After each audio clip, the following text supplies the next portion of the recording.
Bago ang lahat, isang paalala. Ang kwentong ito ay para sa bawat babaeng sinabihang mantiis, para sa bawat OFW na minaltrato ang pagkatao, at para sa bawat pusong pinagtaksilan, ngunit piniling bumangon ng mas matayog kaysa sa mga humila sa kanya pababa. Makinig ng mabuti, dahil ang simula ng aking paghihiganti ay hindi isang pagsabog, kundi isang napakatahimik na panunumpa. Tingnan ninyo ako sa araw ng aking kasal.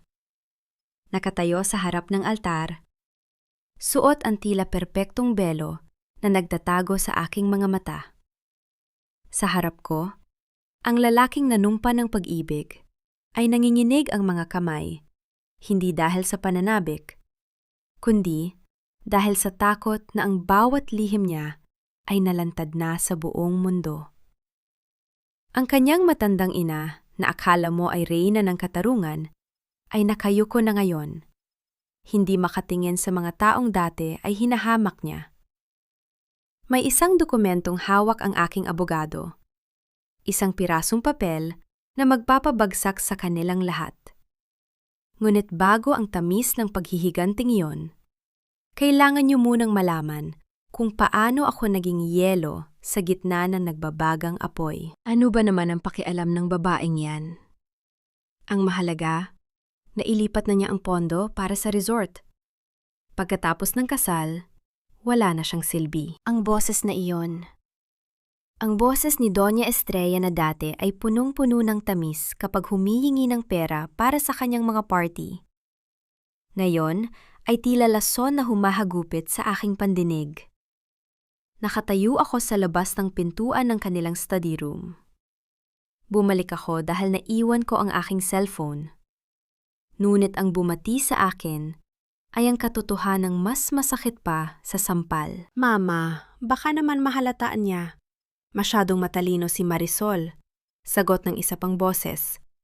Ang boses ng lalaking balak kung pakasalan bukas. Ang boses ni Adrian. Matalino, Adrian. Anak. Kahit gaano pa karaming pera ang kinita niya sa Singapore, nananatili siyang isang hamak na manggagawa sa paningin ko. Utang na loob niya sa atin na mapabilang siya sa pamilya Villanueva. Isang ex-DH na naging manager.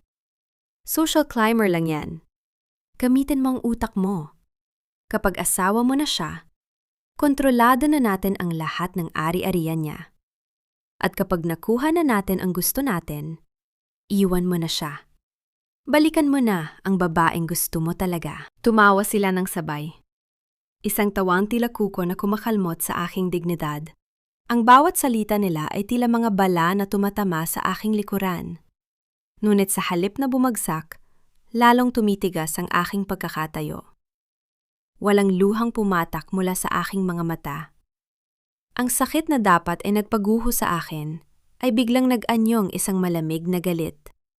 Isang kalkuladong pot. Biglang tumunog ang aking relo. Isang paalala na 10 minuto na lang at kailangan ko nang humarap sa huling fitting ng aking wedding gown. Ang pressure ng oras ay tila isang tanikalang humihila sa akin. Ngunit hindi ako magpapadala sa agos. Huminga ako ng malalim. Pinalis ang imahinasim dumi sa aking mamahaling suit. At sa halip na pumasok para mag-eskandalo, dahan-dahan akong umatras. Hindi ako sisigaw. Hindi ako maglulupasay. Ang mga taong katulad nila ay hindi karapat-dapat sa aking emosyon. Ang kailangan nila ay ang aking aksyon. Kinuha ko ang aking susi ng kotse at mabilis na naglakad palabas ng villa. Sa bawat hakbang ko sa matigas na sahig, tila may nabubuong plano sa aking isipan. Hindi ako aalis para magtago. Aalis ako para maghanda ng isang bitag na hindi nila matatakasan. Pagpasok ko sa loob ng aking sasakyan, kinuha ko ang isa ko pang cellphone, ang secret line na ginagamit ko para sa aking mga negosyo. Mabilis kong denial ang numerong matagal ko nang hindi tinatawagan. Ati Gabriel Mendoza. Si Marisol ito. Kailangan nating magkita ngayon din. Dalhin mo lahat ng titulo ng lupa ko at ang prenuptial agreement na ipinagawa ko nung nakaraang buwan. May babaguhin tayo.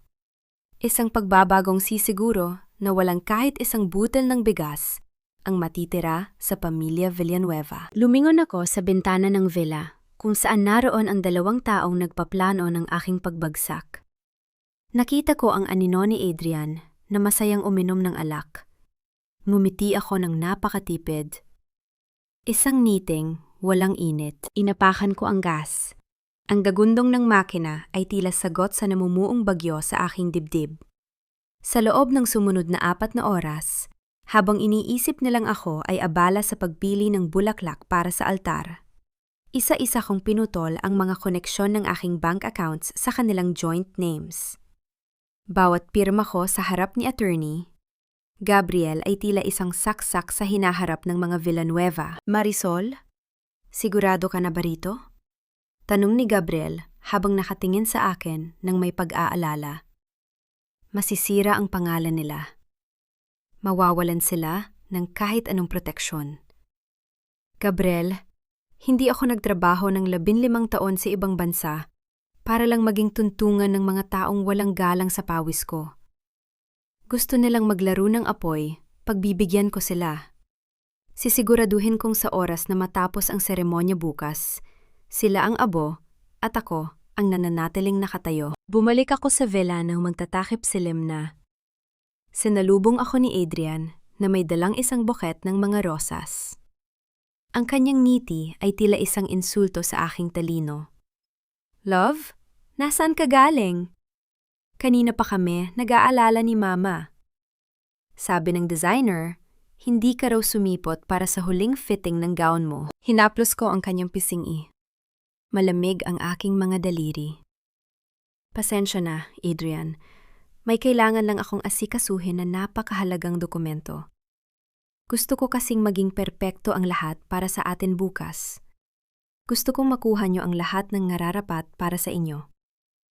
Iyon ang gusto ko sa iyo, Marisol. Napakamaunawain mo. Kaya nga mahal na mahal kita. Sagot niya habang niyayakap ako. Sa loob ng kanyang yakap, nakatitig ako sa kawalan. Ang bawat tibok ng kanyang puso ay tila isang timer ng bumbang ako mismo ang nagtanim. Hindi mo alam, Adrian. Hindi mo alam na sa bawat salitang mahal kita, lalong lumalalim ang hukay na paglalagyan ko sa iyo. Pagpasok ko sa aking silid, binuksan ko ang aking laptop. Isang huling mensahe ang ipinadala ko sa lahat ng mga stockholders ng aking kumpanya. Isang desisyon na babago sa takbo ng aming kasal bukas. Eksaktong 2:00 ng hating gabi. Nakatanggap ako ng isang notification sa aking cellphone. Isang video file mula sa aking private investigator. Pinindot ko ang play. Ang bawat segundo ng video ay nagpapakita kay Adrian na nasa loob ng isang kwarto sa hotel. Kasamang isang babaeng kilala ko rin si Liza. Ang aking matalik na kaibigan. Hindi ako sumigaw. Hindi ako umiyak. Sa halip, kinuha ko ang aking wedding gown na nakasabit sa gilid ng kwarto. Hinawakan ko ang tela nito puti, malinis, at puno ng pangarap. Kinuha ko ang isang gunting sa ibabaw ng mesa, sa gitna ng katahimikan ng gabi. Tanging ang tunog ng paggupit sa tela ang maririnig. Isang mahaba at dahan-dahang paglaslas sa laylayan ng gown. Napatigil ako nang makarinig ako ng mahinang katok sa aking pintuan. Marisol? Gising ka pa ba? Boses yun ni Doña Estrella. May nakalimutan akong sabihin sa'yo tungkol sa prenuptial agreement na pipirmahan mo bukas bago tayo pumunta sa simbahan. Kailangan mong pirmahan ang addendum tungkol sa lupa sa Pampanga. Tiningnan ko ang gunting sa aking kamay. Pagkatapos ay ang sirang gown sa aking harap. Isang matalim na liwanag ang dumaan sa aking mga mata. Gising pa ako, Mama. Sagot ko ng may kalmadong boses. Huwag kayong mag-alala. Pipirmahan ko ang lahat ng dapat pirmahan. Dahil bukas, sisiguraduhin kong wala na kayong mahihiling pa. Binuksan ko ang pinto. Doon, Nakatayo ang matandang babaeng, nagbabalak magnahaw ng aking buhay. Ngumiti ako sa kanya ang pinakamaganda at pinakamapang-anib na ngiting nagawa ko sa buong buhay ko. Maliwanag ang sikat ng araw na pumasok sa aking bintana. Tila nakikisama sa huwad na kagalakan ng mundong ito. Ito na ang araw na itinakda ang araw ng aking kasal. Sa paningin ng iba, ito ang katuparan ng pangarap ng isang hamak na OFW na nagsumikap sa ibang bansa. Ngunit para sa akin, ito ang araw ng paglilibing sa babaeng dating nagpaloko sa matatamis na salita. Habang tinititigan ko ang aking sarili sa salamin, hindi na ang mahiyaing si Marisol ang nakikita ko. Ang suot kong sutlang pantulog ay kasing kinis ng aking plano, at ang aking mga mata ay kasing talas ng gunting na gumupit sa aking gown kagabi.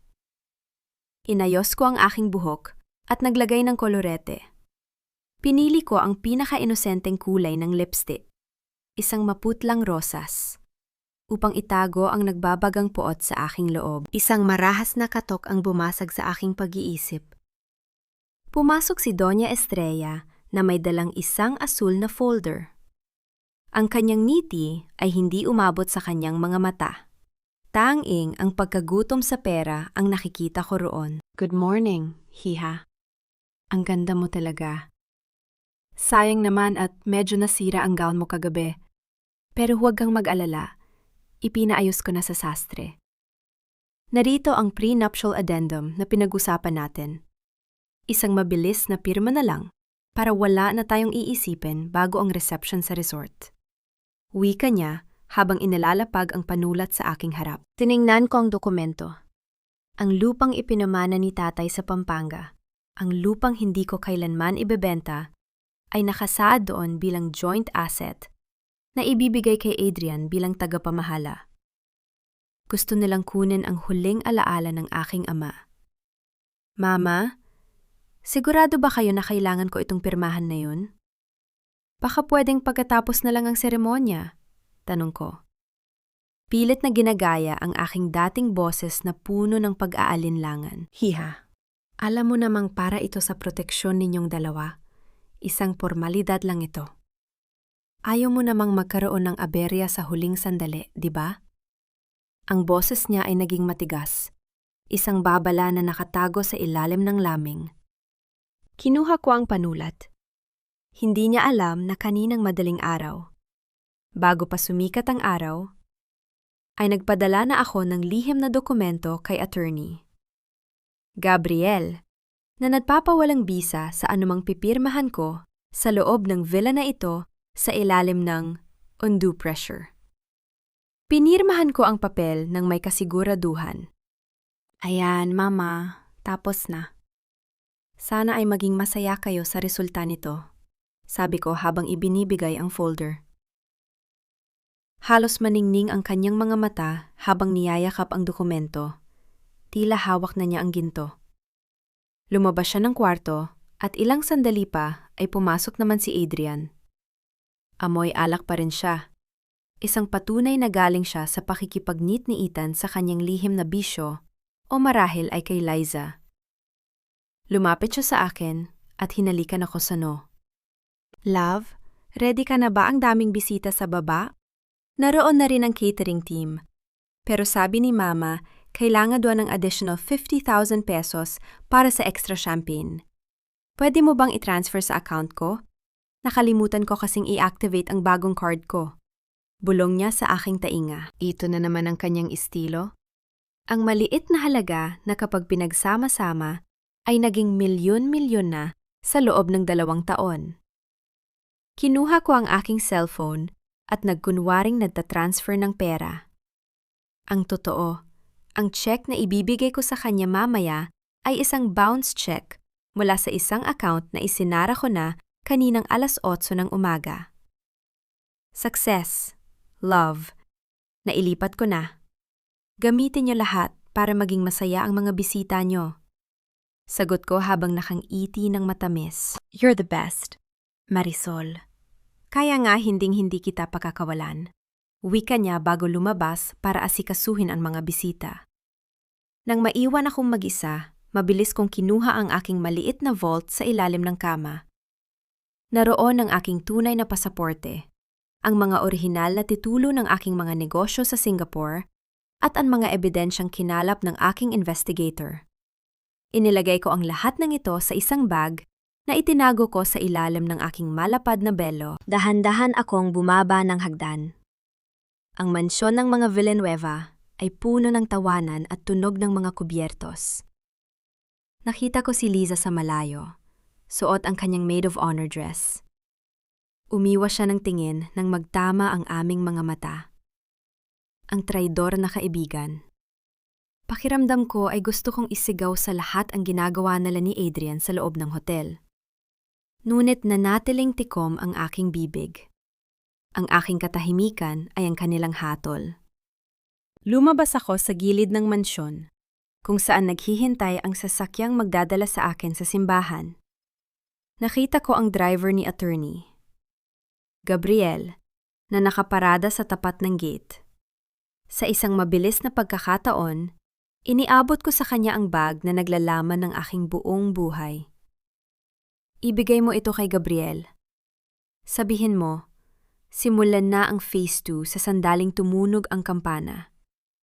Utos ko sa kanya. Tumango siya at mabilis na umalis. Bumalik ako sa loob at sumakay sa bridal car na inihanda ng mga Villanueva. Habang nakaupo ako sa loob ng malamig na sasakyan, naramdaman ko ang pagyanig ng aking cellphone sa aking palad.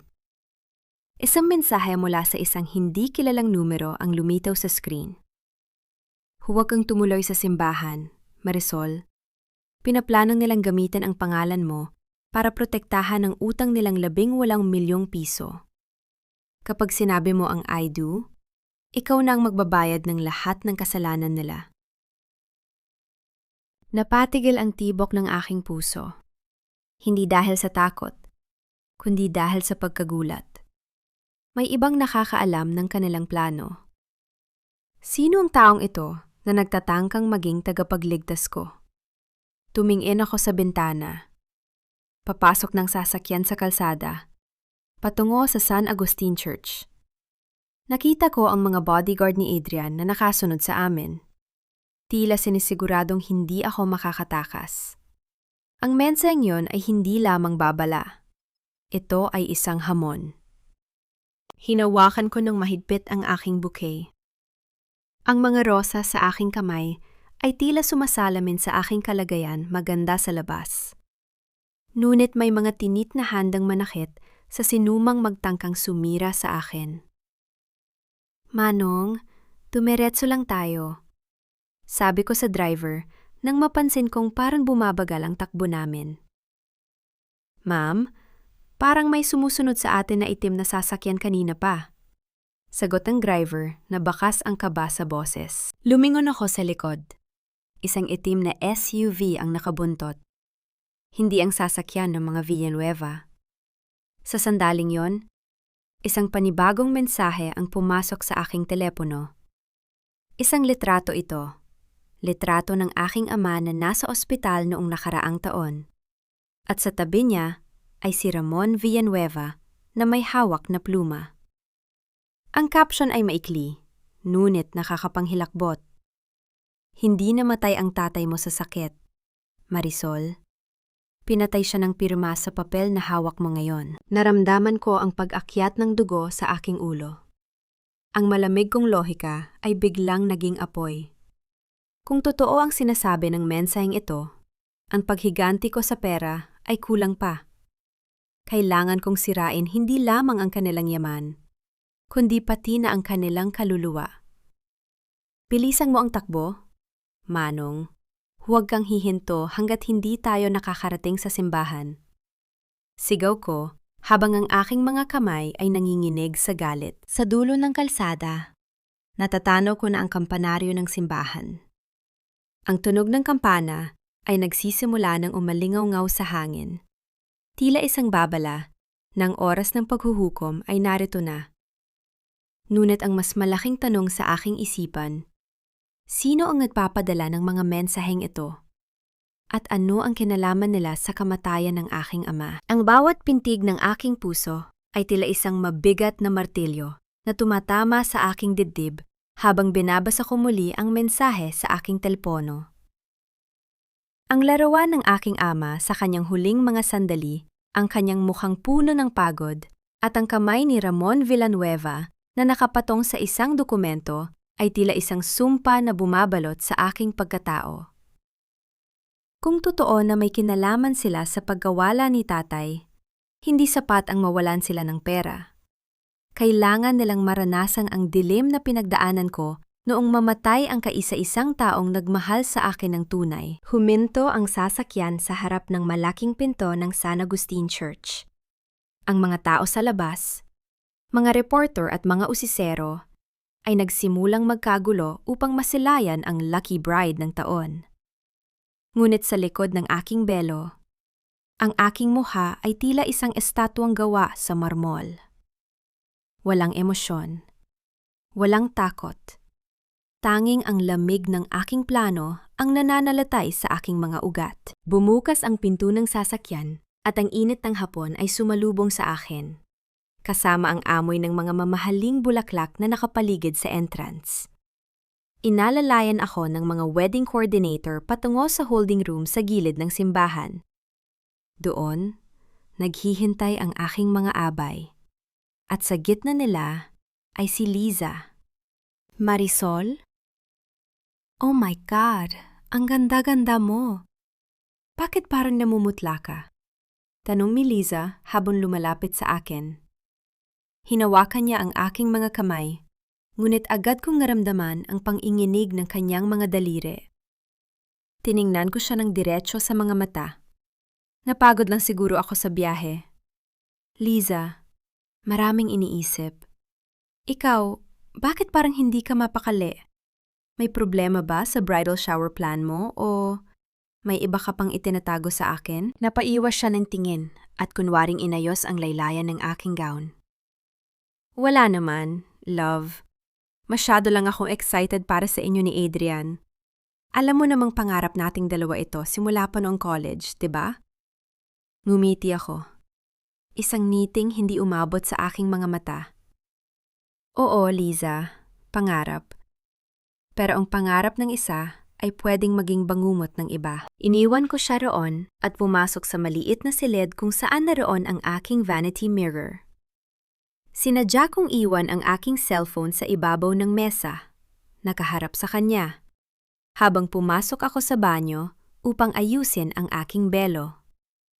Mula sa maliit na siwang ng pinto, nakita ko ang mabilis na pagkuha ni Liza sa aking telepono. Ang kanyang mga mata ay nanlilisik habang binabasa ang mga huling mensahe na natanggap ko. Isang mahinang tunog ng pagbukas ng pinto ang narinig ko mula sa kabilang bahagi ng silid. Pumasok si Adrian. Akala niya ay mag-isa lang si Liza roon. Liza, nasaan siya? Bakit hindi mo pa sinasabi sa akin kung nakuha na niya ang mensahe? Kanina pa ako kinakabahan sa labas. Bulong ni Adrian na bakas ang galit sa boses. Huminahon ka. Adrian nabasa na niya ang tungkol sa tatay niya.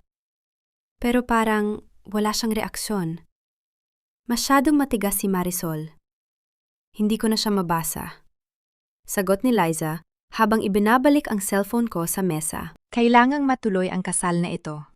Kapag nalaman niyang fake ang pirma ni Ramon sa hospital waiver, wala tayong makukuha, kahit isang sentimo. Siguraduhin mong hindi siya lalabas ng kwartong ito hanggat hindi tumutunog ang wedding march, ani Adrian, sabay hawak ng mahigpit sa braso ni Liza. At tandaan mo, hawak ko pa rin ang mga video natin sa Singapore. Isang maling galaw mo, sisirain ko rin ang buhay mo. Napahawak si Liza sa kanyang braso. Bakas ang sakit at takot. Ginagawa ko naman ang lahat. Diba pero, huwag mong saktan ang kaibigan ko ng higit sa nararapat. Pera lang ang usapan natin, Adrian. Pera ang buhay natin, Liza. Huwag kang magmalinis. Dahan-dahan akong umatras mula sa pinto ng banyo. Ang bawat salitang binitawan nila ay tila mga pako na bumaon sa aking puso. Ngunit sa halip na manghina, naramdaman ko ang pag-igting ng aking panga. Traidor ka, Liza. At ikaw, Adrian. Ikaw ang demonyong pumatay sa huling pag-asa ng aking ama. Para lamang sa ambisyon mong hindi naman sa iyo. Lumabas ako ng banyo nang may kalmadong mukha. Nagkunwari akong nagulat nang makita si Adrian sa loob ng holding room. Adrian, anong ginagawa mo rito? Bawal tayong magkita bago ang kasal. Pamahiin, di ba? Sabi ko habang pilit na pinapakalma ang aking boses. Agad na nagbago ang mukha ni Adrian. Bumalik ang kanyang maskara ng pagiging mapagmahal na groom. Hindi ko lang natiis, love. Gusto lang kitang makita bago tayo humarap sa altar. Sobrang ganda mo ngayon. See you at the altar, okay? Mahal na mahal kita. Hinalikan niya ako sa pisngi bago mabilis na lumabas. Tiningnan ko si Liza na ngayon ay tila estatwang nakatayo sa gilid. Lumapit ako sa kanya at hinawakan ang kanyang balikat. Liza, may kailangan akong ipagawa sa iyo. Isang huling pabor bilang maid of honor ko. Bulong ko sa kanyang tainga. Ano yun? Marisol? Tanong niya. Ang boses ay nanginginig. Ibigay mo ito sa technician ng projector sa labas. Sabihin mo, ito ang special surprise video na imihanda ko para kay Adrian at Doña Estrella. Dapat itong ipalabas sa sandaling magsimula ang aking paglalakad patungo sa altar. Huwag mong bubuksan. Gusto kong maging sorpresa ito para sa lahat. Wika ko habang inaabot sa kanyang isang USB drive na nakuha ko mula sa aking maliit na bag. Lumango si Liza. Tila nabunutan ng tinik dahil akala niya ay wala akong alam. Mabilis siyang lumabas ng silid upang sundin ang aking utos. Hindi niya alam na ang USB na yon ay hindi naglalaman ng mga litrato ng aming pagkakaibigan. Naroon ang audio recording ng plano nila ni Adrian kagabi, ang mga dokumento ng lantarang pagnanakaw sa aking accounts, at ang ebidensya ng wad na pirma sa hospital waiver ng aking ama. Naiwan akong mag-isa sa silid. Tumingin ako sa salamin. Ang aking puting belo ay tila isang kapa ng isang mandirigma. Kinuha ko ang aking cellphone at nagpadala ng isang huling mensahe kay attorney Gabriel. Ready the police at the church entrance. Phase 3 is in motion. Don't let anyone leave through the back door. Narinig ko ang unang nota ng organ sa labas. Ang wedding march ay nagsimula na. Ang malalaking pinto ng simbahan ay dahan-dahang bumubukas. Nagpapakita ng mahabang aisle na puno ng mga bisitang handang saksihan ang isang kasal. Ngunit ang sasaksihan nila ay hindi ang pagsasama ng dalawang puso, kundi ang pagbagsak ng isang imperyong itinayo sa kasinungalingan. Sa bawat hakbang ko palabas ng silid, nararamdaman ko ang bigat ng 15 taon kong paghihirap sa Singapore. Ang bawat gabing hindi ako nakatulog dahil sa pagod. Ang bawat sentimong ipinadala ko sa mga taong humahamak sa akin, lahat ng iyon ay magkakaroon na ng kabayaran na iyon. Tumayo ako sa harap ng malaking pinto.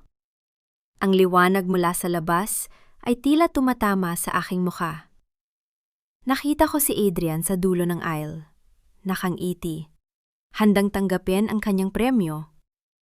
Ngunit nang magsimula akong humakbang, ang malaking screen sa likod niya ay biglang bumukas.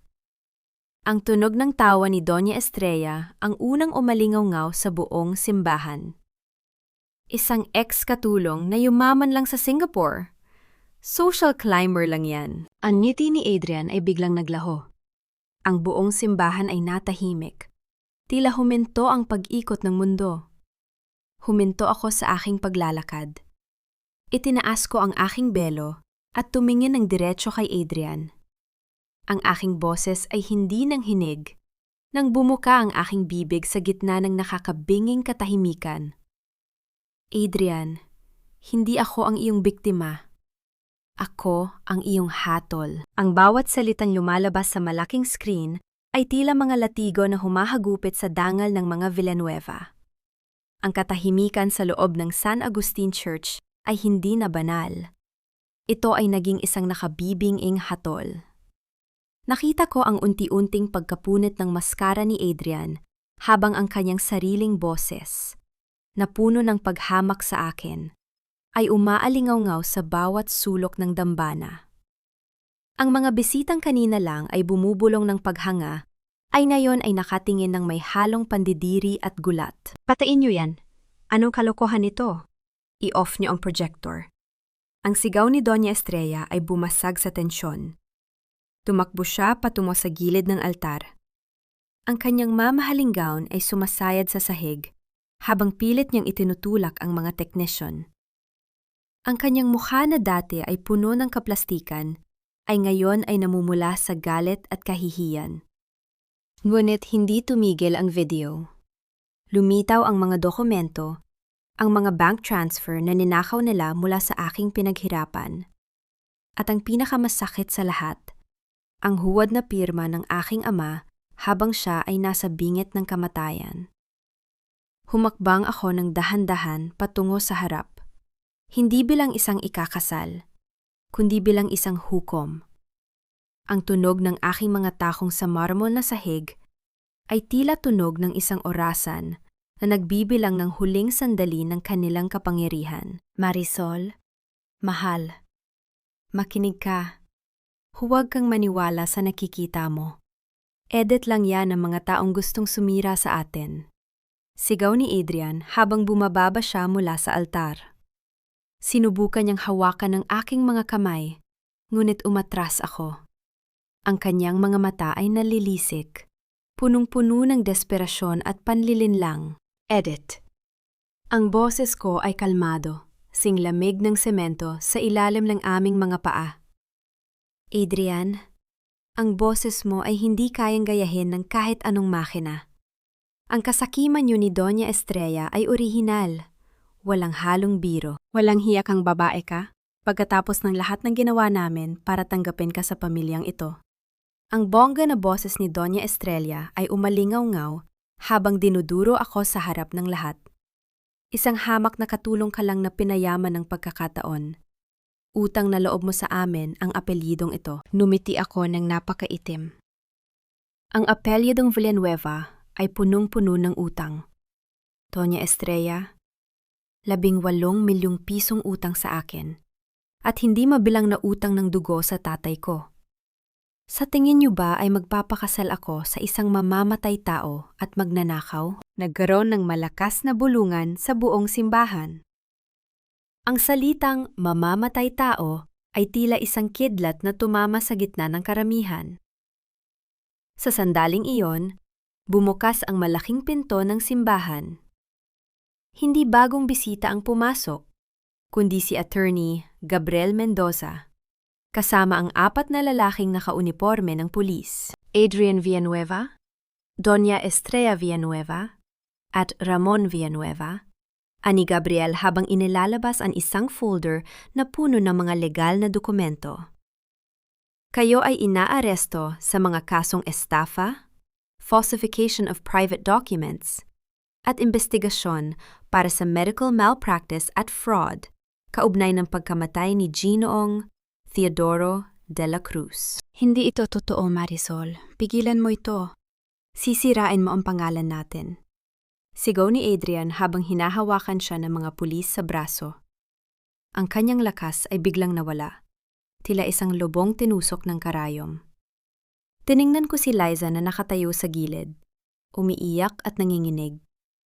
Ang kanyang pagtataksil ay bahagi na ng madilim na kahapong ito. Hindi ko na siya kailangang saktan. Ang kanyang sariling konsensya at ang pagbagsak ng lalaking kinapitan niya ang magsisilbing parusa sa kanya. Manong Ramon? Tawag ko sa matanda na nakaupo sa harap. Ang kanyang mukha ay puno ng pagsisisi, ngunit walang imik. Salamat sa mga mensahe. Salamat sa pagtatangkang itama ang mali, kahit huli na. Nagulat si Adrian at Estrella.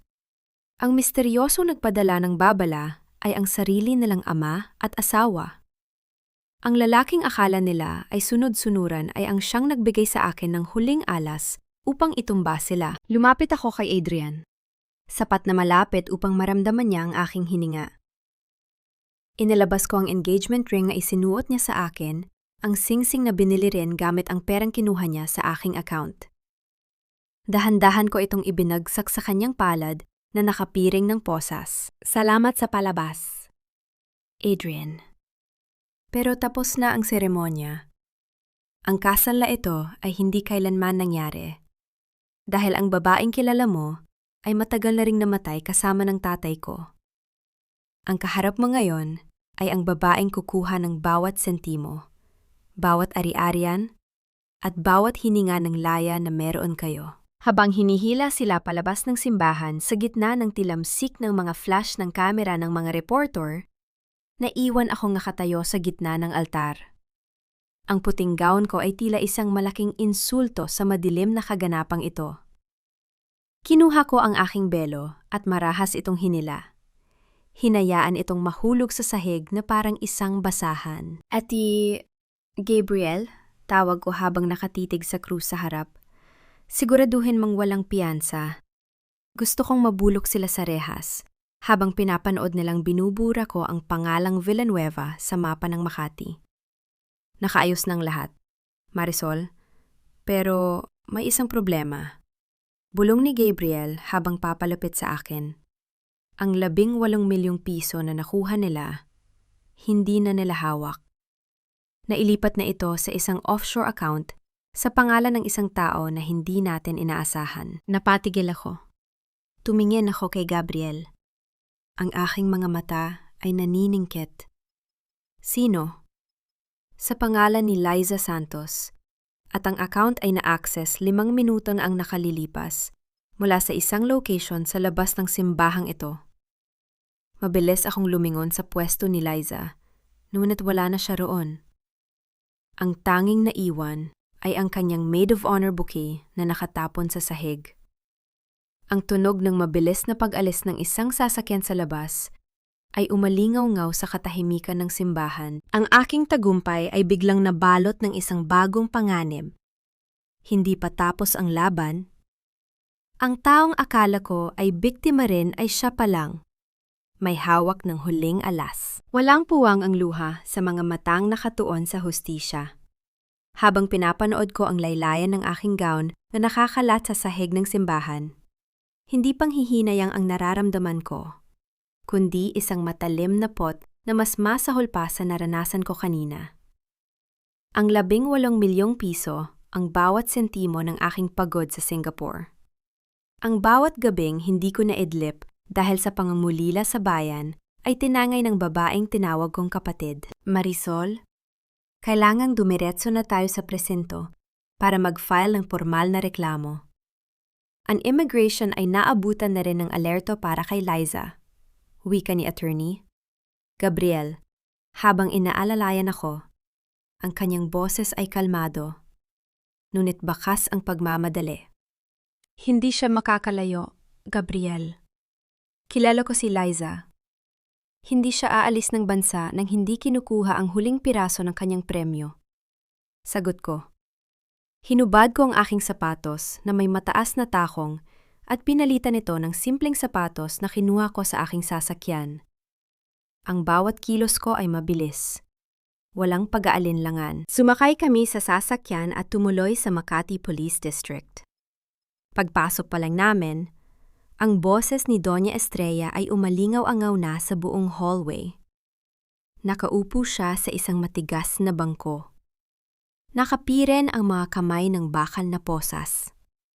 Ngunit ang kanyang kayabangan ay hindi pa rin nababawasan. Bitawan niyo ako. Hindi niyo ba kilala kung sino ang kinakalaban niyo? Ang mga Villanueva ay haligi ng lipunang ito. Sigaw niya sa mga pulis. Nang makita niya ako, tumayo siya at tila susugod, ngunit pinigilan siya ng opisyal. Ikaw na babaeng hampas lupa ka. Kasalanan mo ang lahat ng ito. Nasaan ang pera? Nasaan ang pondo namin? Lumapit ako sa kanya. Hindi mabilis. Hindi rin mabagal. Tumayo ako sa harap niya at tinitigan ang kanyang mga mata na puno ng desperasyon.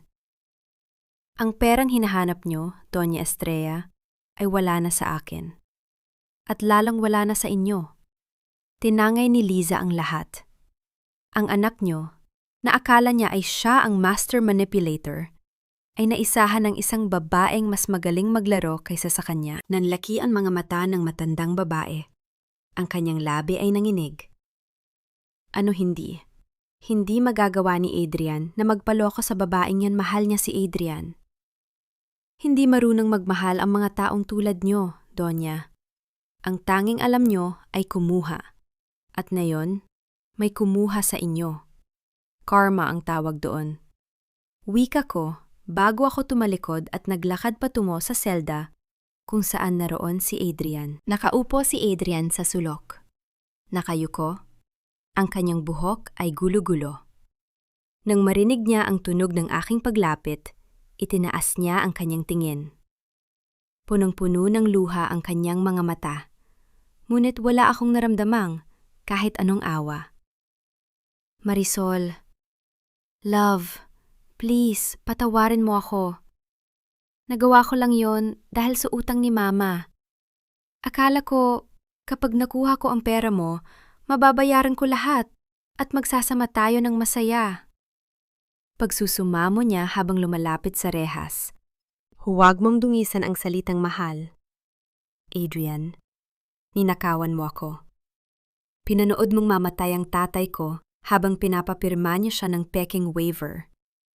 At ngayon, pati ang huling nahaw niyo, nawala pa sa inyo.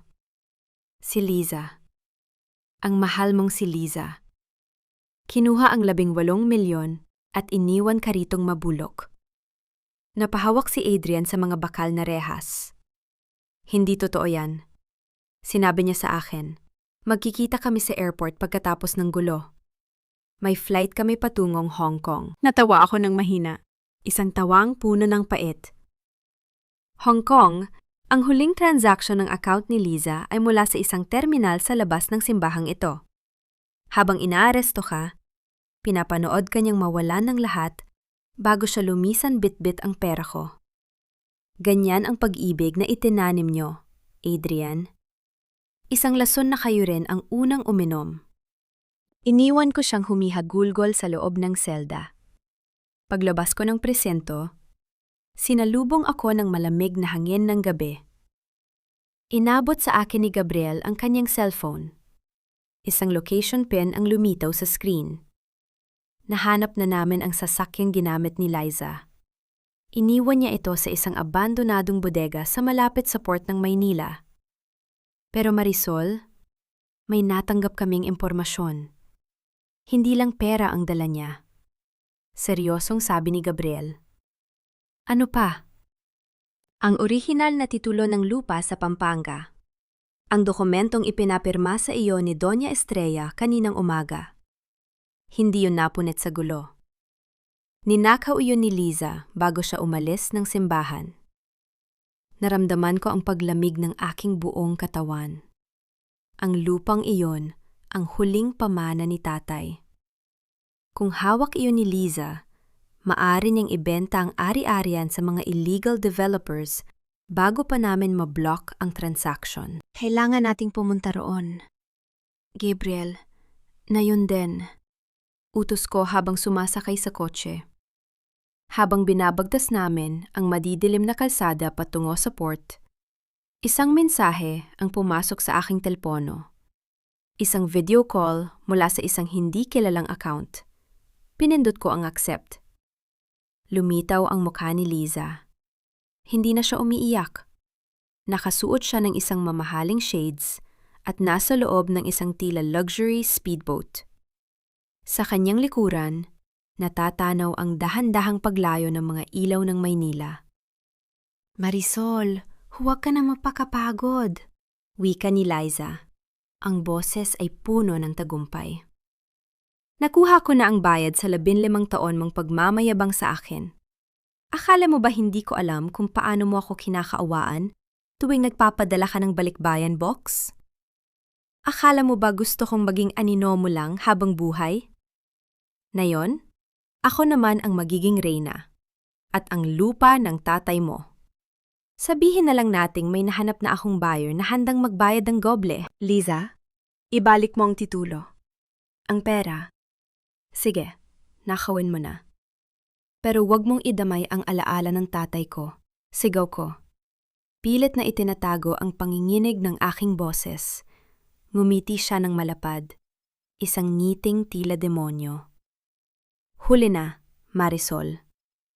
Ang pirma mo sa addendum ay legal. At ang buyer, isang tao na matagal nang gustong sirain ang pamilya de la Cruz. See you in my next life. B. F. F. Pinatay niya ang tawag. Kasabay nito, ang dagundong ng isang malakas na pagsabog ang narinig namin mula sa direksyon ng abandonadong bodega kung saan namin papunta. Isang malaking apoy ang bumulaga sa aming paningin. Nilalamon ang lahat ng posibleng ebidensya na naiwan ni Liza. Napatigil ang aming sasakyan sa harap ng naglalagablab na gusali. Tumingin ako sa dagat, kung saan wala nang bakas ng speedboat ni Liza. Ang bawat lano ko ay tila natupok ng apoy. At sa gitna ng init ng sunog, naramdaman ko ang isang kakaibang katahimikan. Ang init ng apoy na nagmumula sa naglalagablab na bodega ay tumatama sa aking mukha. Ngunit sa loob ko, tila may isang malawak na karagatan ng yelo na unti-unting namumuo. Hindi ako kumikibo habang pinapanood ang pagsisikap ng mga bumbero na apulahin ang sunog. Ang usok ay tila mga itim na daliri na pilit umaabot sa langit. Dala ang mga huling ebidensya ng pagtataksil ni Liza. Marisol, lumayo tayo rito. Delikado ang mga chemical na posibleng sumabog pa. Babala ni Attorney Gabriel habang hinahawakan ng aking siko. Hayaan mo silang masunog. Gabriel, ang mga gamit ay napapalitan. Pero ang galit na itinanim nila ay hinding-hindi matutupok ng kahit anong apoy. Sagot ko nang hindi inaalis ang tingin sa naglalagablab na gusali. Hindi aksidente ang sunog na ito. Isang huling regalo ito ni Liza para siguraduhing wala tayong mahahawakang bakas. Ngunit nagkakamali siya. Ang pinakamalaking pagkakamali niya ay ang isiping susuko ako dahil lang sa isang pagsabog. Bumalik kami sa presento. Sa pagkakataong ito, hindi na ako ang biktima na humihingi ng tulong. Ako na ang predator na naghahanap ng huli piraso ng karne. Pagpasok ko sa interrogation room, sinalubong ako ng isang tanawing nakakainsulto sa aking paningin. Si Doña Estrella, ang dating reyna ng Makati, ay nakaupo sa isang plastik na upuan. Ang kanyang buhok ay gulo-gulo at ang kanyang mamahaling makeup ay tila putik na kumalat sa kanyang muka. Nasaan ang abogado ko? Gusto ko ng tubig. Hindi ito ang kwartong nararapat sa akin. Sigaw niya sa isang batang pulis na halatang pagod na sa kanyang mga reklamo. Pumasok ako at isinara ang pinto ng malakas. Ang tunog ng pagsara ng bakal ay umalingangaw sa apat na sulok ng silid. Sapat na para patahimikin ang matandang babae. Umupo ako sa harap niya. Inilapag ang aking mga kamay sa mesa at tinitigan siya ng diretsyo. Ang nararapat sa iyo, Doña Estrella, ay ang kalyeng dati mong nilalakaran nung hindi mo pa ninanakaw ang yaman ng tatay ko. Panimula ko, ang boses ko ay mababa, ngunit puno ng otoridad. Ang iyong anak na si Adrian ay nagsisimula na ring kumanta sa kabilang kwarto. Gusto mong malaman kung ano ang sinabi niya? Sinabi niya na ikaw ang utak ng lahat, na ikaw ang pumilit sa kanyang litsunin, ang accounts ko para mabayaran ang mga utang mo sa sugal at sa mga failed investments niyo. Nagsisinungaling siya. Anak ko siya. Hinding-hindi niya gagawin yon. Nanlilisik ang mga mata ng Donya. Ngunit bakas ang takot sa kanyang boses. Gagawin niya ang lahat para mabawasan ang kanyang sentensya. Donya, ganyan ang pinalaki mong anak, isang duwag na handang. Itulak ang sariling ina sa bangin para lang makahinga. At ngayon, habang narito ka, si Liza ay nasa gitna na ng dagat. Dala ang bawat sentimo ng 18 milyong pisong pinag-awayan nyo. Wala na kayong pera. Wala na kayong pangalan. at wala na rin kayong pamilya. Dahan-dahan siyang napasandal sa upuan. Ang kanyang balikat ay bumagsak. Ang kanyang hiya ay hindi na maitatago ng kahit anong alahas. Lumabas ako ng silid at tumungo sa selda ni Adrian. Nakita ko siyang nakaupo sa sahig. Nakasubsob ang muka sa kanyang mga tuhod. Nang marinig niya ang tunog ng aking sapatos, mabilis siyang tumayo at lumapit sa rehas. Marisol, love, nahanap niyo ba si Liza? Sabihin mo sa akin? Nakuha niyo ba ang pera? Maibabalik ba natin ang lahat? Desperado niyang tanong. Kinuha ko ang isang bote ng tubig mula sa mesa sa labas at inabot ito sa kanya sa siwang ng rehas. Kinuha niya ito ng mabilis. Tila isang taong galing sa disyerto. Ngunit bago niya pa mabuksan ang takip, hinawakan ko ng mahigpit ang bote. Dahilan para mapatigil siya. Uminom ka sa sarili mong luha, Adrian, sabi ko. Bago ko marahas na hinila ang bote pabalik at ibinuhos ang lahat ng laman nito sa sahig sa harap niya.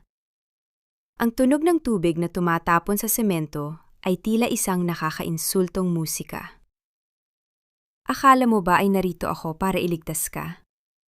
Narito ako para panoorin ang huling yugto ng iyong pagkawasak? Ang 18 milyong piso ay hindi nababalik sa iyo. At ang titulo ng lupa sa Pampanga, sisiguraduhin kong sa kulungan mo. Matatanggap ang balita na ang lupang iyon ay magiging pundasyon ng aking bagong imperyo. Isang imperyong walang puwang para sa mga tulad nyo. Marisol, parang awa mo na. Hindi ko kayang mabulok dito si Mama. May sakit siya. Kailangan niya ng gamot. Pagmamakaawa niya, ang kanyang mga kamay ay nanginginig. Habang nakahawak sa malamig na bakal, may sakit ang konsensya niyo, Adrian. At ang gamot doon ay ang katotohanang habang buhay niyo itong dadalhin. Alam mo ba kung ano ang huling sinabi ni tatay bago siya mamatay? Sabi niya, ingatan mo ang puso mo, Marisol. Nayan ko lang naintindihan. Iningatan ko ang puso ko sa pamamagitan ng paggawa nito na kasing tigas ng bato upang hindi na muling madurog ng mga taong tulad mo. Tumalikod ako. Ngunit isang boses mula sa kabilang dulo ng hallway ang nagpatigil sa akin. Si Ramon Villanueva, ang ama ni Adrian, ay nakaupo sa isang bench sa labas ng opisina ng hepe. Ang kanyang mukha ay puno ng lumbay at kahihiyan. Lumapit ako sa kanya. Manong Ramon, bakit hindi mo sinabi sa akin ng mas maaga? Bakit hinayaan mong umabot sa ganito? Tanong ko. Tumingala siya sa akin. Ang kanyang mga mata ay malabo na dahil sa katandaan at pag-iyak. Natakot ako, Marisol. Takot ako kay Estrella. Takot ako na mawala ang kaisa-isang pamilyang mayroon ako. Pero nang makita ko kung paano nila pinahirapan ang tatay mo, hindi ko na kaya ang bigat sa dibdib ko. Marisol, may isang bagay ka pang hindi alam tungkol kay Liza. Napatigil ako. Ano yon? Hindi lang basta kaibigan ni Adrian si Liza. Matagal na silang magkakilala bago ka pa dumating. Si Liza ay anak sa labas ng isa sa mga business rivals ng mga Villanueva. Ginamit niya si Adrian para makapasok sa buhay mo. Ang mystery buyer na sinasabi niya, iyon ang kanyang tunay na pamilya. Gusto nalang makuha ang lupa sa Pampanga dahil alam nilang iyon ang magiging puso ng bagong economic zone. Naramdaman ko ang mabilis na pagtibok ng aking puso. Hindi ito simpleng pagnanakaw ng pera. Ito ay isang korporadang giyera na ginamitan ng aking emosyon bilang pain. Sino sila, Manong Ramon? Sino ang pamilya ni Liza? Ang mga Ordonez, Marisol, ang pamilyang matagal nang gustong bumili sa lahat ng ari-arian mo sa Singapore. Sila ang nagpundo sa pagtakas ni Liza. Tumingin ako kay Gabriel na kanina pa kanikinig sa likod ko. Ang aming mga mata ay nagtagpo. Ngayon, ang laban ay hindi na lamang tungkol sa isang sawi na pag-ibig, o isang pamilyang gahaman. Ito ay laban para sa aking legacy. Laban para sa bawat pawis na ibinuhos ko sa ibang bansa. Gabriel, tawagan mo ang lahat ng contacts natin sa Makati at Singapore. Utos ko habang naglalakad palabas ng presinto. Sabihin mo sa kanila, ang bawat investment ng mga Ordonez na may kinalaman sa lupa ko ay i-block. At ang 18 milyong piso, hayaan nating gastusin yun ni Liza. Gusto kong makita niya kung gaano kabilis maubos ang pera kapag ang buong mundo ay nakatitig sa bawat galaw niya. Sumakay ako sa sasakyan at tiningnan ang aking sarili sa rearview mirror. Ang babaeng nasa loob ay hindi na ang OFW na nangarap lang ng simpleng bahay. Ang babaeng ito ay isang reyna na handang makipagdigma. Liza Ordonez. Akala niyo ay tapos na ang palabas. Bulong ko sa hangin. Ngunit ang totoo, nagsisimula pa lang ang aking pag-atake. At sisiguraduhin kong wala nang matitirang anino ng inyong pangalan sa oras na matapos ako. Ang sasakyan ay mabilis na umalis. Iniwan ang malamig na rehas ng presento at ang nagbabagang alaala ng isang kasal na naging mitsa ng isang mas malaking laban. Malamig ang simoy ng hangin sa Pampanga. Malayo sa maalinsangan at maduming politika ng Makati. Ngunit kahit sa gitna ng luntiang bukirin at katahimikan ng probinsya, ang amoy ng pagtataksil ay tila nakabuntot pa rin sa bawat hakbang ko. Nakatayo ako sa gitna ng lupang minana ko kay tatay, isang malawak na lupain na may mapulang lupa at mga punong mangga na tila mga bantay ng nakaraan. Dito nagsimula ang lahat. Dito ako nang arap noong bata pa ako na balang araw. Hindi ko na kailangang iwan ang lupang ito para lang kumita ng dolyar sa ibang bansa. Ngunit ngayon, ang lupang ito ang naging sentro ng isang madilim na larong hindi ko inaasahan. Marisol, heto ang mga dokumentong nakuha namin mula sa munisipyo. Wika ni Attorney Gabriel habang papalapit sa akin. May hawak siyang isang lumang folder na tila matagal nang nakatago sa alikabok. Tama ang sinabi ni Ramon Villanueva. Ang mga Ordonez ay matagal nang naglalagay ng mga dummy buyers sa paligid ng lupaing ito.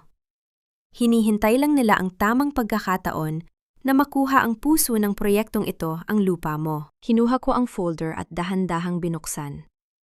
Sa loob, nakita ko ang isang liham na may sulat kamay ni tatay. Ang bawat kurba ng kanyang panulat ay tila isang haplos sa aking puso para sa aking nag-iisang anak. Marisol, basa ko sa aking isipan. Kung binabasa mo ito, marahil ay napagtanto mo na ang lupang ito ay higit pa sa sakahan. Huwag mong hahayaan na makuha ito ng mga taong ang tanging alam ay sirain ang kalikasan para sa kanilang bulsa. Ang lupang ito ang iyong proteksyon. Ang lupang ito ang iyong pag-asa. Naramdaman ko ang pag-init ng aking mga mata, ngunit mabilis ko itong pinigilan. Hindi ngayon ang oras para sa pag-iyak. Ang bawat luha ay isang kahinaan na sasamantalahin ng aking mga kaaway. Gabriel, alam na ba ng mga Ordonez na narito ako? Tanong ko habang itinutupi ang liham. Siguradong alam na nila. Ang bawat galaw natin ay binabantayan ni Liza. At Marisol, may isang balita pa. Ang 18 milyong piso na kinuha ni Liza, ginamit niya yon para bayaran ang mga arrears ng mga Villanueva sa bangko, ngunit sa ilalim ng pangalan ng Ordonez Group. Technically, sila na ang may-ari ng utang ni na Adrian. Natawa ako ng maikli, isang tawang puno ng sarkasmo. Napakatalino ni Liza. Ginamit niya ang pera ko para bilhin ang pamilya ng lalaking minahal niya raw. Isang investment para sa kanyang bagong amo. Ngunit nakalimutan niya ang isang bagay. Ang banyagang pera na ginamit niya ay galing sa accounts na legal na naka-freeze na sa Singapore simula pa kagabi. Nagulat si Gabriel. Anong ibig mong sabihin? Gabriel, alam kong magnanakaw sila. Inasahan ko na ang bawat galaw ni Adrian at Liza Ang perang tinangay niya ay floating funds na may nakakabit na digital tracker. Sa sandaling gamitin niya yon para sa anumang malaking transaction. Ang buong Ordonez Group ay madadamay sa investigasyon ng money laundering. Hindi lang sila nagnakaw. Pumasok sila sa isang bitag na ako mismo ang nagdisenyo. Bago pa makasagot si Gabriel, isang itim na luxury car ang dahan-dahang huminto sa bukana ng aming sakahan. Bumukas ang pinto at lumabas ang isang lalaking nasa edad 50. May suot na mamahaling suit at may hawak na tungkod na may disenyong ginto. Siya si Don Victor Ordonez. Ang utak sa likod ng pagbagsak ng maraming maliliit na negosyante sa bansa. Kasunod niya ay ang isang babaeng pamilyar sa akin, si Liza. Nakasuot siya ng isang mamahaling puting bestido, tila isang reyna na nagtagumpay sa kanyang pananakop. Marisol, Hiha, napakaganda pa rin ng lupain ng tatay mo. Wika ni Don Victor. Ang kanyang boses ay malalim at puno ng kaplastikan. Sayang naman kung mabubulok lang ito sa kamay ng isang babaeng walang sapat na kapital para paunlarin ito. Ginitigan ko si Liza. Ang kanyang ngiti ay mapang-uri. Tila tinutuya ang aking simpleng kasuotan. Marisol, settle na tayo. Pirmahan mo na ang deed of sale para sa lupang ito. Bibigyan ka ni Don Victor ng sapat na pera para bumalik sa Singapore at mabuhay ng tahimik. Mas mabuti na ito kaysa sa mabulok ka sa korte, kasama ang mga Villanueva. Humakbang ako patungo sa kanila. Ang aking muka ay walang kahit anong takot. Liza, ang kapal din ng mukha mong bumalik dito pagkatapos mong magnakaw. At Don Victor, ang 18 milyong pisong tinanggap nyo mula sa regalo ni Liza. Siguraduhin nyo lang na handa ang inyong mga abogado mamayang gabi. Napakunot ang noo ni Don Victor. Anong pinagsasabi mo? Ang perang iyon ay galing sa isang kumpanya sa Singapore na may kinakaharap na legal hold. Sa sandaling pumasok ang perang iyon sa Ordonez Group, ang lahat ng inyong assets ay isa sa ilalim sa audit ng Central Bank. Binili nyo ang utang ng mga Villanueva gamit ang maruming pera. At ang titulo ng lupa na hawak ni Liza, isang pekeng kopya lang yon na ipinakain ko sa inyo sa loob ng simbahan. Namutla si Liza. Mabilis niyang kinuha ang dokumento sa kanyang bag at tinitigan ito. Ang selyo ng munisipyo na akala niya ay totoo, ay unti-unting nagmansa dahil sa pawis ng kanyang mga kamay.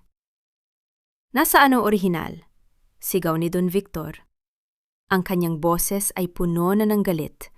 Ang orihinal ay ligtas na nakatago sa isang lugar na hinding-hindi nyo mararating. Sagot ko. Ngayon, umalis kayo sa lupa ko bago ko tawagin ang mga tauhan ko sa security. At Liza, tandaan mo ito. Ang bawat sentimong ninakaw mo ay magsisilbing tanikala na hihila sa'yo pababa sa impyerno. Huwag kang magmalaki, Marisol. Marami kaming koneksyon, banta ni Don Victor habang pabalik sa kanyang sasakyan. At ako naman ay may katotohanan, sagot ko ng mahinahon. At sa mundong ito, ang katotohanan ay mas matalas kaysa sa kahit anong ginto. Habang pinapanood ko silang umalis, naramdaman ko ang paglapit ni Gabriel. Maganda ang tira mo, Marisol. Pero alam nating hindi sila titigil. Gagamit sila ng dahas. Alam ko, Gabriel. Kaya nga bukas, sisimulan na natin ang pagtatayo ng bagong pag-asa. Hindi lang ito magiging training center. Ito ang magiging kuta ko. At ang mga babaeng tinutulungan ko, sila ang magiging mga mata at tainga ko. Tumingala ako sa langit. Ang araw ay unti-unti nang lumulubog. Nagbibigay ng kulay kahel sa buong sakahan. Sa gitna ng katahimikan, tila narinig ko ang bulong ni tatay sa hangin. Laban. Marisol. Ngumiti ako. Ang laban ay hindi pa tapos. Ngunit sa unang pagkakataon, sa loob ng maraming taon, naramdaman ko na ako na ang may hawak ng renda ng aking tadhana. Walang mas mapait na lasa kaysa sa amoy ng lumang alaala na hinaluan ng gutom at alikabok. Habang tinititigan ko ang report mula sa aking mga tauhan, hindi ko mapigilang makaramdam ng isang uri ng kapayapaan. Isang kapayapaang hindi nanggagaling sa panalangin, kundi sa katotohanang ang bawat butil ng karma ay unti-unti nang ibinabalik sa mga taong nagtangkang ubusin ang aking pagkatao. Sa isang maliit at madilim na paupahan sa gilid ng riles ng tren, malayo sa marangyang mansyon sa Makati, naroon si Doña Estrella. Wala na ang kanyang mga mamahaling silk na gown. Ang suot niya ngayon ay isang kupas na duster na tila kinuha pa sa basurahan. Ang kanyang mga daliri na dati ay puno ng diamante, ay ngayon ay nanginginig habang pilit niyang binubuksan ang isang lata ng sardinas gamit ang isang mapurol na kutsilyo. Ang tunog ng pagkayod ng bakal sa lata ay tila isang malungkot na awit ng kanyang pagbagsak. Bakit ganito? Bakit walang tumutulong sa akin? Bulong niya sa kanyang sarili. Ang kanyang boses ay paos at puno ng pait. Tinangka niyang tawagan ang kanyang mga kaibigang alta, ngunit ang bawat tawag niya ay nauuwi lamang sa isang malamig na tinig ng operator na nagsasabing ang numero ay hindi na maabot. Ang hiya na dati ay iniingatan niya ng higit sa kanyang buhay, ay ngayon ay tila basahan na tinatapak-tapakan ng tadhana. Sa labas ng kanyang pinto, narinig niya ang malakas na pagkatok. Akala niya ay tulong na. Ngunit ang bumulaga sa kanya ay ang may-ari ng apartment na may hawak na eviction notice. Alis na, Estrella. 3 linggo ka na rito. Wala ka pang bayad. Hindi ito charity. Sigaw ng babae. Sandali, may alahas pa ako.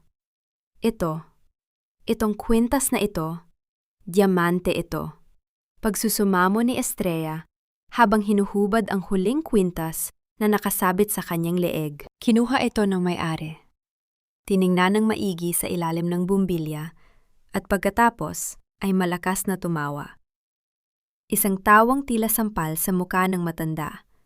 Diamante, Estrella. Plastic ito. Isang ordinaryong kristal na nabibili sa bangketa.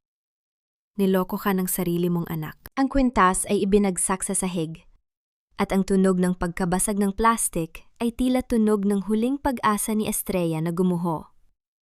Doon niya napagtanto matagal na palang pinalitan ni Adrian ang kanyang mga tunay na alahas upang ipangsugal at ipanggasto sa kanyang mga luho sa Singapore.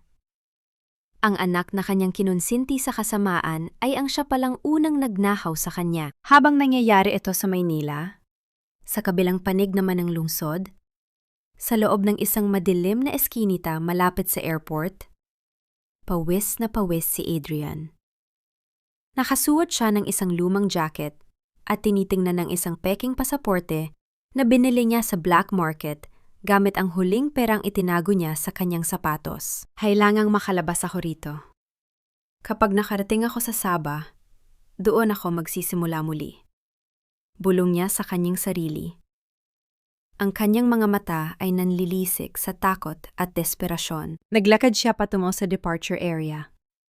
Pilit na itinatago ang kanyang mukha sa ilalim ng sombrero. Ngunit bago pa man siya makalapit sa immigration counter, napatigil siya. Sa malaking LED billboard sa tapat ng airport, nakita niya ang aking mukha. Isang malaking advertisement para sa Bagong Pag-asa Foundation. Nakasuot ako ng isang itim na suit. Nakatayo ng matuwid at may caption na, "Ang tunay na kapangyarihan ay nasa kamay ng mga marunong bumangon." Napatitig si Adrian. Ang tagumpay ko ay tila isang malaking insulto na nakasabit sa langit. Pinapaalala sa kanya kung gaano siya kaliit at kung gaano siya kalugmok. Sa gitna ng kanyang pagkakatulala, naramdaman niya ang isang mabigat na kamay na pumatong sa kanyang balikat. Adrian Villanueva, hindi ba't dapat ay nasa loob ka ng selda? Wika ng isang boses na puno ng otoridad. Lumingon si Adrian at nakita ang mga pulis na nakapaligid sa kanya. Ang kanyang peking pasaporte ay nahulog sa sahig. Wala na siyang takas.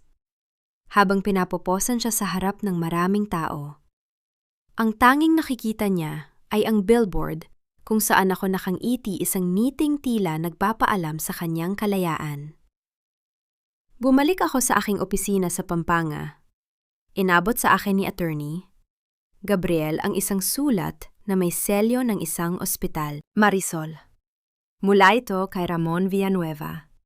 Isang oras bago siya pumanaw kagabi, ipinagkatiwala niya ito sa isang nurse para sa iyo. Sabi ni Gabriel, ang kanyang boses ay puno ng respeto. Dahan-dahan kong binuksan ang sulat. Ang mga salita ni Ramon ay tila mga bulong mula sa kabilang buhay. Marisol, iha, patawarin mo ako sa aking katahimikan. Ngunit bago ako mamatay, gusto kong malaman mo ang huling lihim. Ang 18 milyong piso ay hindi lang napunta kay Liza. Kinamit iyon ni Don Victor Ordonez para pondohan ang isang illegal na operasyon sa loob ng lupaing katabi ng sayo. May nakabaon na mga ebidensya sa ilalim ng lumang kamalig sa dulo ng iyong sakahan. Gamitin mo ito para tuluyang mapabagsak ang mga Ordonez. Yan ang huling hiling ng isang amang nabigo sa kanyang pamilya. Naramdaman ko ang mabilis na pagtibok ng aking puso. Hindi pa tapos ang laban. Ang karma ni na Adrian at Estrella ay simula pa lamang. Ang tunay na halimaw ay nasa labas pa. At ngayon ay meron na akong armas para tapusin siya. Tumingin ako sa bintana, sa dulo ng aking sakahan kung saan naroon ang lumang kamalig. Ang gabi ay malalim na, ngunit para sa akin, ang liwanag ng katarungan ay nagsisimula pa lamang sumikat. Gabriel, ihanda ang mga tauhan. Pupunta tayo sa kamalig. Na yon din, utos ko. Habang naglalakad kami patungo sa sasakyan, narinig ko ang malakas na tunog ng isang sasakyang mabilis na dumaan sa harap ng aming gate. Isang itim na SUV. Alam kong hindi na ito mga pulis. Ang mga Ordonez ay nagsisimula na ring gumalaw. Ang bawat hakbang ko sa maputik na lupa ng aming sakahan ay tila isang paglalakad sa gitna ng isang libingan. Madilim ang paligid, at ang tanging nagbibigay ng liwanag ay ang malamlam na sinag ng buwan na pilit sumisilip sa gitna ng mga ulap. Sa malayo, narinig ko ang mahinang dagundong ng makina ng sasakyang kanina pa nakabuntot sa amin. Alam kong hindi sila titigil. Alam kong ang bawat segundo ay mahalaga. Marisol, dalian natin. Malapit na sila. Bulong ni Attorney Gabriel habang hawak ang isang mabigat na pala. Ang kanyang boses ay puno ng tensyon. Ngunit nanatili siyang matatag sa aking tabi. Nakarating kami sa lumang kamalig sa dulo ng sakahan. Ang amoy ng tuyong dayame at kalawang ay sumalubong sa amin. Ang pinto nito ay humalinghing ng itulak ko. Isang tunog na tila babala mula sa nakaraan. Tinungo namin ang sulok kung saan nakatayo ang isang lumang posteng gawa sa matigas na yakal. Ayon sa sulat ni Ramon, narito ang kailangan ko. Dito, Gabriel, sa ilalim ng posteng ito. Utos ko, mabilis na naghukay si Gabriel. Ang tunog ng talim ng pala na tumatama sa matigas na lupa ay ang tanging musikang bumabasag sa katahimikan ng gabi. Sa bawat hukay, tila mas lalong bumibigat ang hangin sa loob ng kamalig. Pagkalipas ng ilang minuto, narinig namin ang isang mapurol na tunog ng metal. May tinamaan ng pala. Isang kalawanging kahon na gawa sa bakal ang lumabas mula sa ilalim ng lupa. Dahan-dahan ko itong kinuha at binuksan.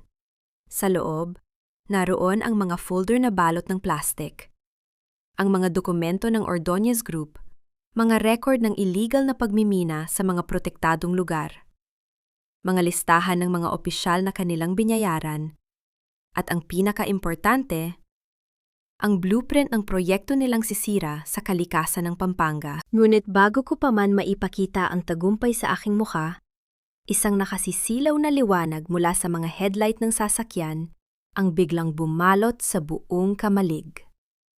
Ang tunog ng mabilis na paghinto ng sasakyan sa labas ay tila isang hatol ng kamatayan. Bumukas ang pinto ng itim na SUV at lumabas si Liza. Nakasuot siya ng isang itim na leather jacket. Ang kanyang mukha ay hindi na ang mukha ng kaibigang kilala ko.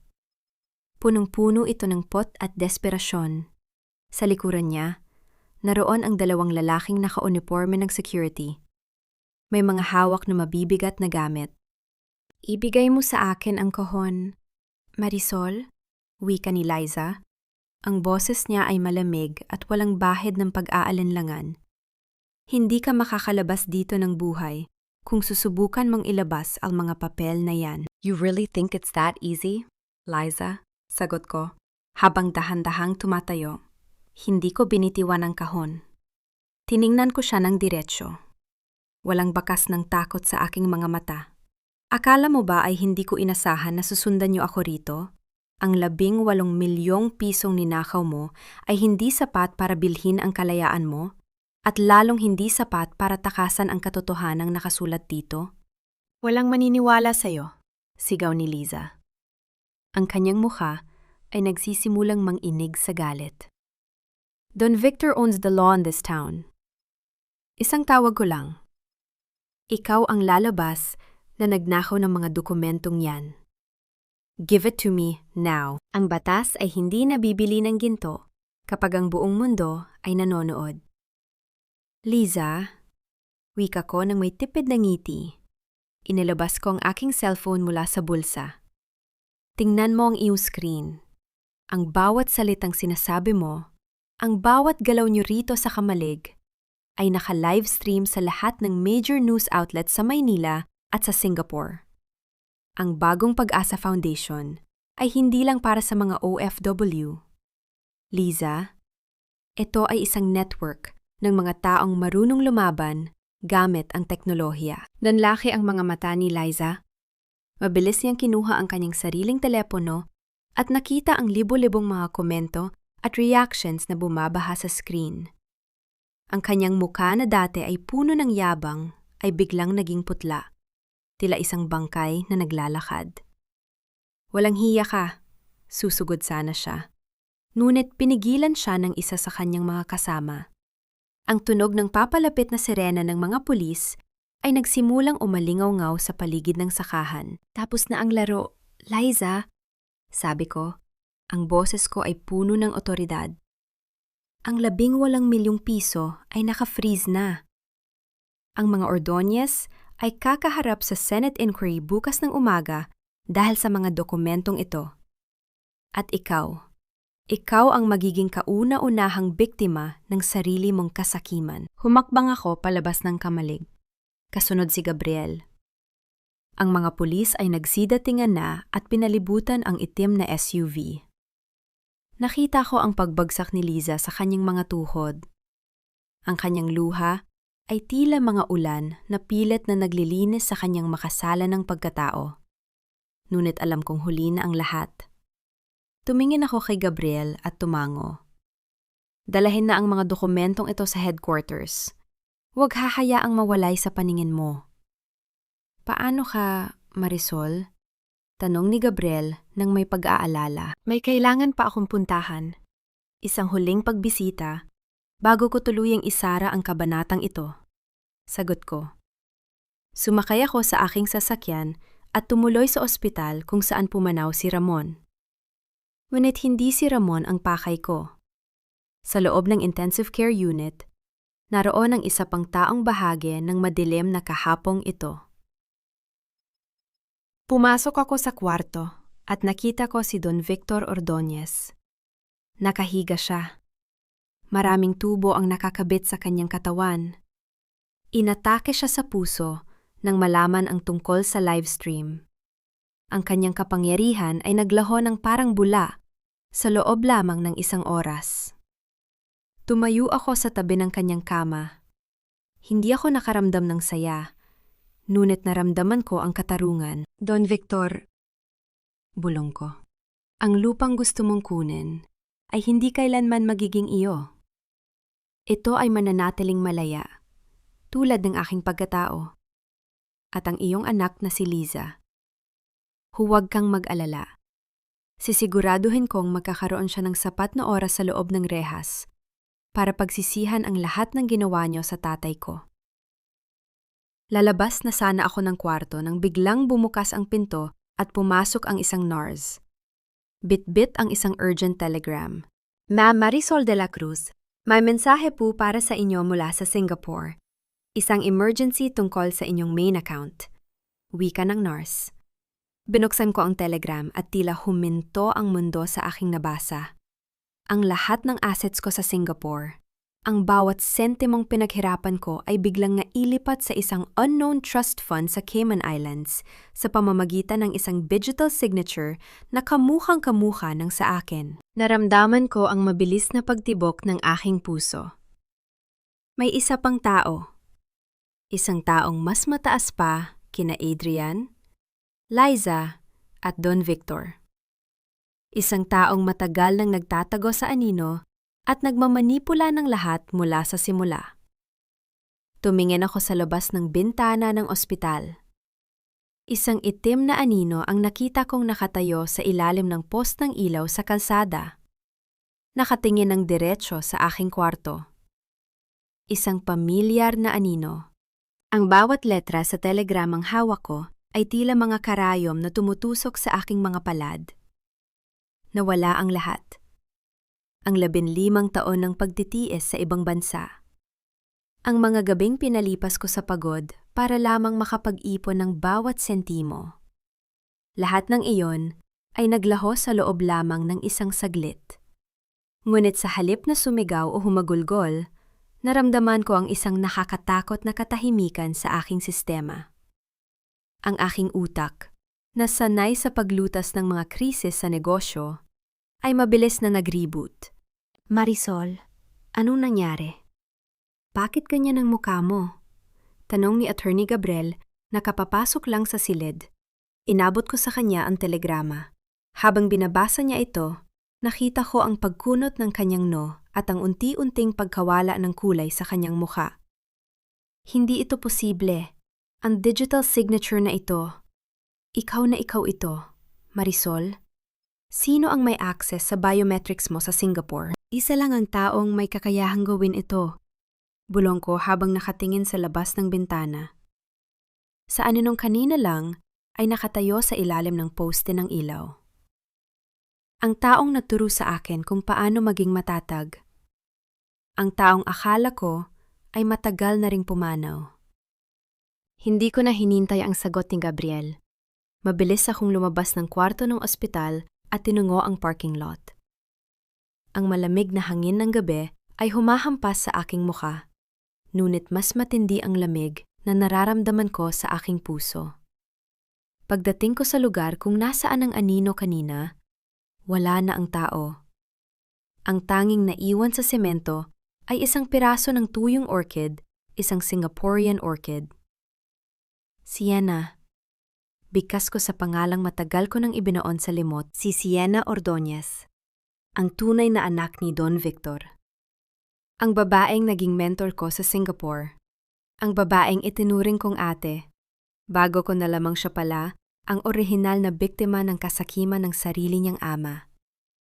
At ngayon, mukhang bumalik siya para kunin ang lahat, hindi lang sa kanyang ama, kundi pati na rin sa akin. Bumalik ako sa loob ng ospital at hinarap si Gabriel. Gabriel, i-cancel mo lahat ng appointments ko bukas. Hindi tayo pupunta sa Senate inquiry. May mas malaking isda tayong kailangang huliin. Anong plano mo, Marisol? Wala ka ng pondo. Na-freeze ang lahat ng accounts mo. Babala ni Gabriel. Mumiti ako ng napakapait. Akala nila ay nakuha na nila ang lahat, pero nakalimutan nila ang isang bagay na itinuro sa akin ni tatay. Huwag mong ilalagay ang lahat ng itlog mo sa isang basket. Ang account na nakuha nila ay ang aking public account. Ang tunay na kayamanan ko, ang Black Box Fund, na itinago ko para sa mga panahong tulad nito ay nananatiling ligtas. Kinuha ko ang aking cellphone at nag-dial ng isang international number. isang tawag sa aking pinagkakatiwalaang tauhan sa Singapore. I activate ang Protocol Alpha, utos ko sa kabilang linya. Gusto kong malaman ang bawat galaw ni Siena Ordonez sa loob ng huling 48 oras. At ang 18 milyong piso na nakuha ni Liza, i-trace ang huling digital footprint nito. Sigurado akong may koneksyon ito sa pagkawala ng assets ko. Pagkatapos ng tawag, dumiretso ako sa presento. Gusto kong makita ang muka ni Adrian sa huling pagkakataon bago ko siya tuluyang burahin sa aking buhay. Pagdating ko roon, nakita ko siyang nakaupo sa sahig ng selda, tila isang basang sisiw. Marisol, please, tulungan mo ako. Nabalitaan ko ang nangyari sa accounts mo. Hindi ko alam na gagawin yun ni Siena. Pinilit niya lang ako. Sigaw ni Adrian nang makita niya ako. Lumapit ako sa rehas. Adrian, ang pagiging duwag mo ang pumatay sa atin? Akala mo ba ay mahal ka ni Siena? Ginamit ka lang niya bilang pain. At ngayon, habang nandito ka at nabubulok, siya ay nagpapakasasa sa perang. Akala mo ay para sa inyo ni Liza? Anong ibig mong sabihin? Tanong ni Adrian. Ang kanyang boses ay nanginginig. Si Liza ay tauhan lang ni Siena mula pa sa simula. Ang 18 milyong piso iyon ang bayad ni Siena kay Liza para sirain tayo. At ang lupa sa Pampanga iyon ang huling piraso ng puzzle para mabuo ang imperyong gusto nilang itayo. Kinuha ko ang isang piraso ng papel at isinulat ang isang address. Inabot ko ito kay Adrian. Ito ang address ng safe house ni Liza. Ibigay mo ito sa mga pulis kung gusto mong mabawasan ang iyong sentensya. Pero huwag kang aasa na pagkatapos nito ay patatawarin kita. Ang katarungan ay hindi tungkol sa pagpapatawad. Ito ay tungkol sa pagbabayad. Iniwan ko si Adrian na tulala sa loob ng selda. Paglabas ko ng presento, sinalubong ako ni Gabriel. Nahanap na namin ang huling location ni Liza. Marisol. Pero may problema. Hindi siya nag-iisa. Kasama niya si Siena. At kasalukuyan silang naghahanda para sa isang secret transaction sa isang private port sa Batangas. Kung ganoon, huwag na nating sayangin ang oras. Sabi ko habang sumasakay sa sasakyan. Gabriel, tawagan mo ang Coast Guard. Sabihin mo sa kanila, may isang barkong maglalayag na naglalaman ng mga kontrabandong dokumento at nakaw na yaman. At sabihin mo rin sa kanila na ang nagsumbong ay si Marisol de la Cruz. Habang binabagtas namin ang madilim na kalsada patungo sa Batangas, naramdaman ko ang mabilis na pagtibok ng aking puso. Ang huling yugto ng aking paghihigante ay malapit na hindi lang ito tungkol sa pera. Ito ay tungkol sa pagbawi sa aking dignidad na tinangkang yurakan ng mga taong itinuring kong pamilya at kaibigan. Marisol, sigurado ka ba rito mapanganib si Siena? Hindi siya tulad ni Adrian na madaling takutin. Paalala ni Gabriel. Gabriel, 15 taon akong nakipagsapalaran sa Singapore. Natuto akong makipagsabayan sa mga pating. Ang isang Siena Ordonez ay isa lamang malaking alon na kailangan kong sakyan upang makarating sa dalampasigan ng tagumpay. Natanaw ko na ang mga ilaw ng port sa malayo. Ang amoy ng dagat ay humahalo sa amoy ng krudo at panganib. Ngunit sa bawat segundong lumilipas, lalong tumitibay ang aking desisyon. Ang gabing ito ang magtatakda kung sino ang tunay na reyna ng larong ito. Ang bawat hakbang ko sa semento ng pribadong pantalan sa Batangas ay tila paglalakad sa ibabaw ng isang metsa na handa ng sumabog. Ang amoy ng krudo, alat ng dagat, at ang malansang simoy ng gabi ay humahalo sa tensyong bumabalot sa aking pagkatao. Sa dulo ng pier, nakadaong ang isang mamahaling yate, ang Siren of the Seas. Doon, natatanaw ko ang 2 babaeng nagtangka na burahin ang aking pangalan sa mapa ng tagumpay. Marisol, akala ko ay mas matalino ka sa pagkakataong ito. Dumating kang walang kasama, walang armas. Ang boses ni Sienna Ordonez ay umalingaw-ngaw mula sa itaas ng deck. Nakatayo siya roon. Suot ang isang itim na silk dress, hawak ang isang baso ng champagne. Ang kanyang ngiti ay puno ng lason. Hindi ko kailangan ng armas para harapin ang mga magnanakaw. Sienna, sapat na ang katotohanang hawak ko. Sagot ko, habang humihinto sa harap ng gangplank ng yate. Tumingin ako sa gilid at nakita ko si Liza, na ngayon ay tila isang basang sisiw na nagtatago sa likuran ni Sienna. Liza, nakuha mo na ba ang iyong premyo?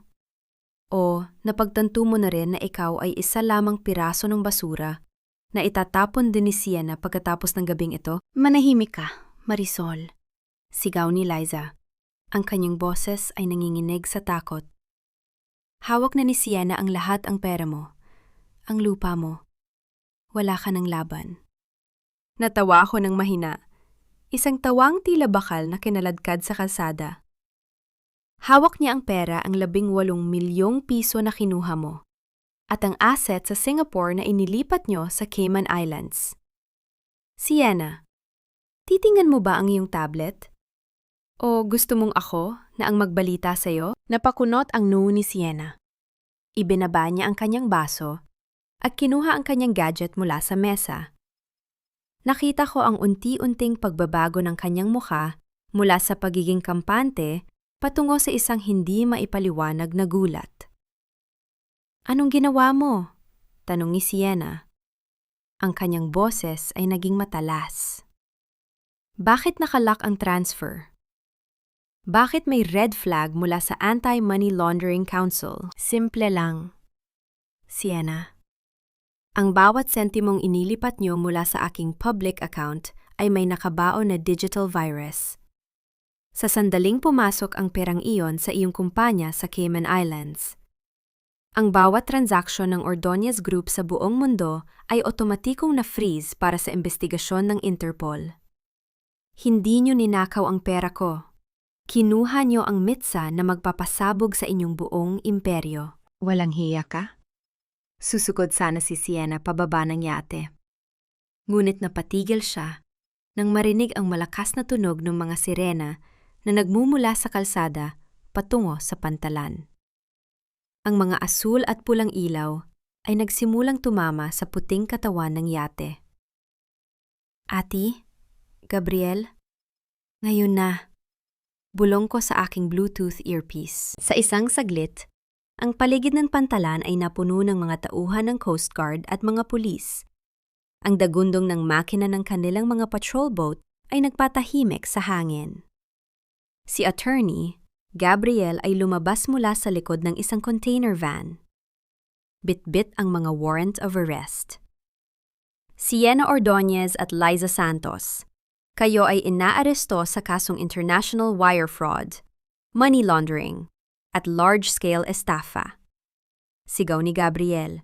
Nakita ko ang desperasyon sa mga mata ni Liza. Tinangka niyang tumalon mula sa yate patungo sa kabilang bahagi ng pantalan. Ngunit mabilis siyang nahawakan ng mga awtoridad.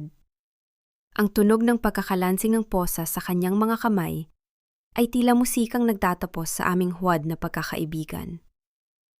Lumapit ako sa dulo ng gangplank habang ibinababa ng mga pulis si Sienna. Kahit nakaposas na, nananatiling mataas ang kanyang noo. Akala mo ba ay panalo ka na, Marisol? Bulong ni Sienna nang magkatapat kami. Marami akong koneksyon. Ang perang ninakaw ko ay barya lang, kumpara sa kung anong kayang gawin ng pamilya ko. Ang koneksyon ay napuputol kapag ang bawat bangko sa mundo ay ayaw nang humawak sa pangalan mo. Sienna, sagot ko ng may malamig na ngiti. At ang 18 milyong piso ni Liza, ginamit ko na yon para bayaran ang lahat ng back taxes ng lupain ko sa Pampanga sa ilalim ng pangalan mo bilang donasyon. Technically, ikaw ang nagligtas sa lupa ko. At ngayon, wala ka ng pera para piyansahan ang sarili mo. Ang mukha ni Sienna ay naging isang larawan ng ganap na pagkatalo. Ang kanyang hiya ay hindi na maitatago ng kahit anong silk dress. Pinanood ko silang isakay sa mga sasakyan ng pulis.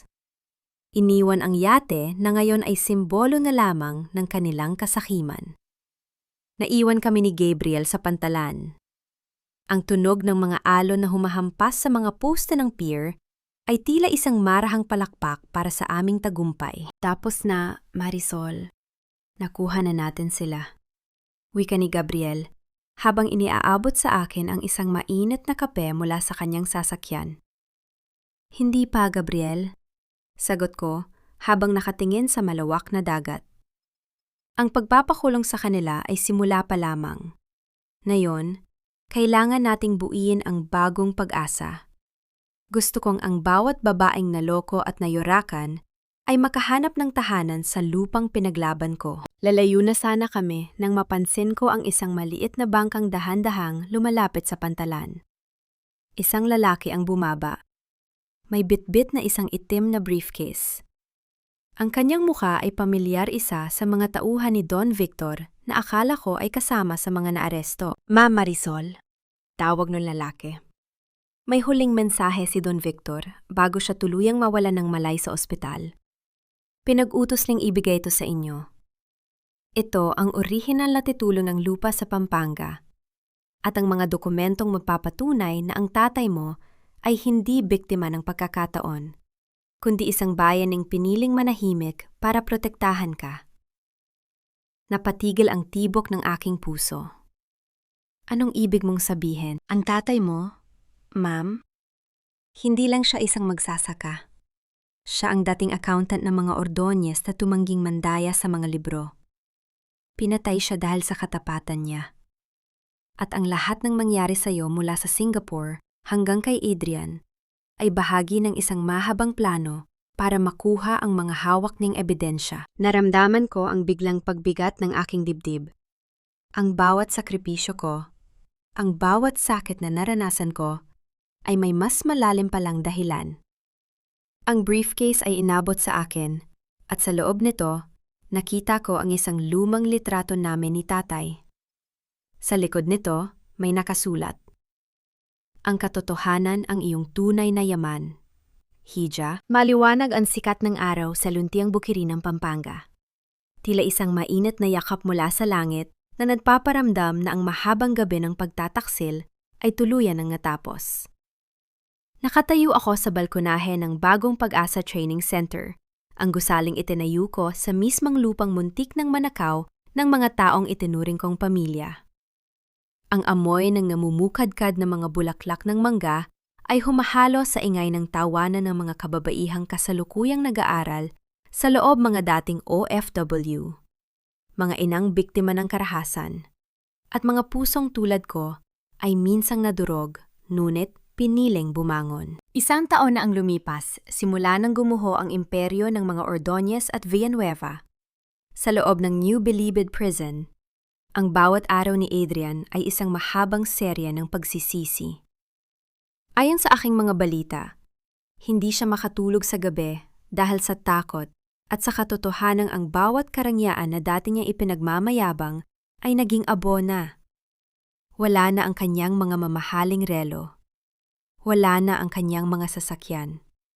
Ang tanghing natira sa kanya ay ang malamig na rehas at ang anino ng isang buhay na sinayang niya para sa kasakiman. Si Doña Estrella naman ay nananatili sa isang charity ward ng isang pampublikong ospital. Ang kanyang dating mataas na boses na puno ng paghamak ay naging mahina at nanginginig na pagsusumo mo sa mga nurse na hindi siya kilala. Ang hiya na dati niyang kinatatakutan ay naging permanenteng bahagi na ng kanyang pagkatao, isang reynang walang kaharian.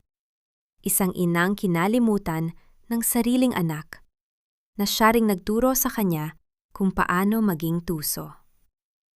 Wala na silang pera, wala na silang dangal, at higit sa lahat, wala na silang boses sa lipo ng dati nilang nilalaro. Marisol, heto ang huling report para sa buwang ito. Lahat ng mga scholar natin ay nakapasa sa certification sa Singapore at Dubai. Wika ni Attorney Gabriel habang lumalapit sa akin. Humarap ako sa kanya at tumanggap ng isang baso ng mainit na kape. Ang kanyang presensya ay tila isang matibay na haligi na laging naroon sa aking tabi. Hindi para kontrolin ako, kundi para sabayan ako sa aking mga pangarap. Salamat, Gabriel. Hindi ko inakalang ang 18 milyong pisong ninakaw ni Liza ay magiging ganito kalaki ang bunga para sa ibang tao. Sagot ko habang nakatingin sa malawak na sakahan. Si Liza at Sienna. Sila ay kasalukuyang nahaharap sa habambuhay na pagkabilanggo dahil sa mga ebidensyang nakuha namin mula sa kamalig. Ang pera na akala ni Liza ay magdadala sa kanya sa rurok ng tagumpay ay siyang naging tanikalang humila sa kanya sa kailaliman ng impyerno. Wala silang nakuha dahil ang katarungan, kahit gaano pa katagal, ay palaging may paraan upang mahanap ang kanyang daan pauwi. May mga nagtatanong sa akin. Marisol? Ani Gabriel, habang sumasandal sa rehas ng balkonahe. Kung napatawad mo na ba sila? Kung wala na bang pait sa puso mo? Uminom ako ng kape at dahan-dahang itinigil ang paningin sa isang matandang puno ng naras sa gitna ng bukid, ang punong itinanim ni tatay nung isilang ako. Pinatawad ko na sila, Gabriel. Ngunit, ang pagpapatawad ay hindi nangangahulugan ng pagkalimot o pagbabalik sa dati. Pinatawad ko sila dahil ayaw ko nang magdala ng bigat sa aking paglalakad. Pero ang hustisya ay hustisya. Kailangan nilang bayaran ang bawat sentimo at bawat luha na kinuha nila. Ang kapayapaan ko ngayon ay hindi nanggagaling sa kanilang pagdurusa, kundi sa katotohanang hindi na nila ako kayang saktan muli. Ngumiti si Gabriel, isang ngiting puno ng paghanga. You've come a long way, Marisol. From a betrayed bride to a beacon of hope. Hindi ako naging biktima, Gabriel. Naging aral ako. At ang aral na yon ang ibinibigay ko sa mga kababaihan dito. Na ang pag-ibig ay hindi dapat humihingi ng lahat. At ang sakripisyo ay may hangganan. Ang tunay na utang na loob ay hindi sa pamilyang humihigop sa iyo, kundi sa sarili mong pagkatao na kailangan mong ingatan. Habang lumulubog ang araw at nagbibigay ng kulay kahel sa buong paligid, naramdaman ko ang isang malalim na katiwasayan. Inilabas ko ang lumang litrato ni tatay na nakuha ko mula sa briefcase. Hinaplos ko ang kanyang mukha at bumulong sa hangin. Tay, nagawa ko na. Ang lupa mo ay ligtas na. Ang anak mo ay hindi na muling yuyuko sa sinuman. Hinawakan ni Gabriel ang aking kamay. Isang marahang pisil na nagpaparamdam ng isang bagong simula. Isang simulang hindi minadali, hindi pilit, at puno ng respeto. Hindi ko alam kung ano ang dala ng bukas pagdating sa pag-ibig. Ngunit ang alam ko, handa na akong harapin ito ng may buong dangal. Para sa mga nakikinig, sa bawat babaeng kasalukuyang nakikipaglaban sa sariling bagyo, huwag kayong matakot na lumisan sa mga taong hindi marunong gumalang sa inyong halaga. Huwag kayong matakot na maging malamig kapag ang paligid nyo ay puno ng kasinungalingan. Dahil sa dulo ng bawat pagtataksil, may isang bagong pag-asa na naghihintay. Kung matututo kayong tumayo sa sarili ninyong mga paa, tumingala ako sa mga unang bituin na lumilitaw sa langit. Ang aking kwento ay hindi natatapos sa isang kasal, kundi sa isang panibagong buhay. Dahil na yon, sa wakas, alam ko na ang tunay na tahanan ay hindi isang gusali o isang apelido. Ang tunay na tahanan ay ang pusong marunong gumalang sa sarili.